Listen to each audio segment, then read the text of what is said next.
Recently, Vnnox Care has launched the much anticipated offline screen binding function. Let's take a look.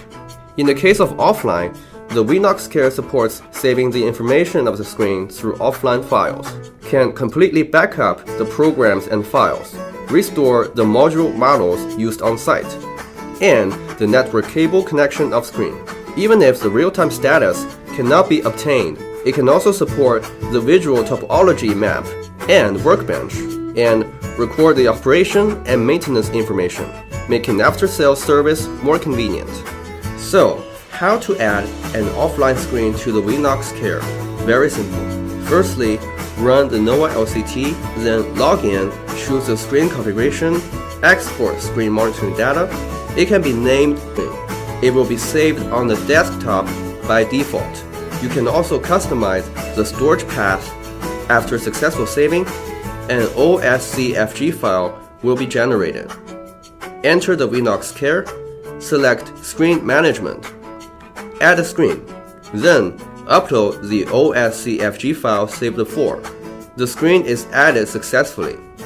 In the list, you can see the screen that has been added successfully. It has same name when you save it by NovaLCT. Its status is offline. Click to view the details of the display screen.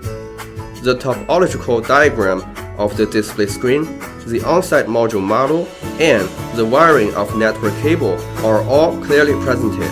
In addition, you can also add spare parts, replacement information, and warranty information to facilitate after-sales service. If the display fails during subsequent use, you can re-export the entire screen monitoring data from NovaLCT, and then add the display to the Vnnox Care again to get the latest display status. As for the previous spare parts, replacement parts, and warranty information, there is no need to re-edit. The above are the application scenarios and adding steps of the offline screen binding with Vnnox Care.